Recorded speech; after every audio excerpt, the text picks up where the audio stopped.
ये पराठे लगाने वाला कोई आम बंदा नहीं, यह है वर्ल्ड किक बॉक्सिंग चैंपियन जो कराची के इलाके बल्दिया टाउन में पराठे लगाने पर मजबूर हैं। 2 मरतबा के आलमी चैंपियन और 3 मरतबा मोइशी टाइटल जीतने वाले आगा कलीम कस्म पुरसी की जिंदगी गुजारने पर मजबूर हैं। कहते हैं हुकूमत या फेडरेशन ने कभी दादरसी नहीं की, जो किया अपने बलबूते पर किया।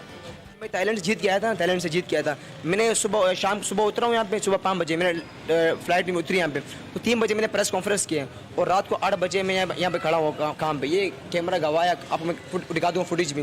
मैं यहाँ पे काम पे आया, खड़ा हुआ और अल्हम्दुलिल्लाह किसी ने पूछे भी नहीं किया आपसे, क्या आप जीत के आए वर्ल्ड चैम्पियनशिप, या हम आपको कोई स्पॉन्सर देते, या हम आपको कोई इनाम देते, हम आपको कोई जॉब देते, किसी ने नहीं पूछा। तो यहाँ पर मैं बड़ा मायूस हुआ जगह पे आके। आगा कलीम कहते हैं हुकूमत से सिर्फ जॉब की दरख्वास्त है, क्योंकि पराठे की दुकान पर काम करने के 20,000 रुपए मिलते हैं, जिससे ट्रेनिंग जारी नहीं रख सकते।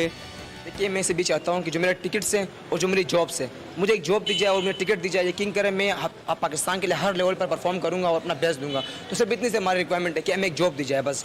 पाकिस्तान कस्टम में जो उनकी टीम, अपनी टीम में मोहित आई की पाकिस्तान कस्टम में, अगर हमें वहाँ जॉब मिल जाती है तो हम अच्छे से अच्छा परफॉर्म कर सकते हैं इंशाल्लाह ताला। किक बॉक्सर का कहना है कि 3 से 4 आलमी फाइट्स फंड्स की अदम दस्तियाबी के बायस मिस कर चुके हैं। अगर हुकूमत ने मदद ना की तो आगे फाइट्स में हिस्सा नहीं ले सकेंगे। कैमरामैन मोहम्मद रिजवान के साथ इमरान सिद्दीक, डॉन न्यूज़, कराची।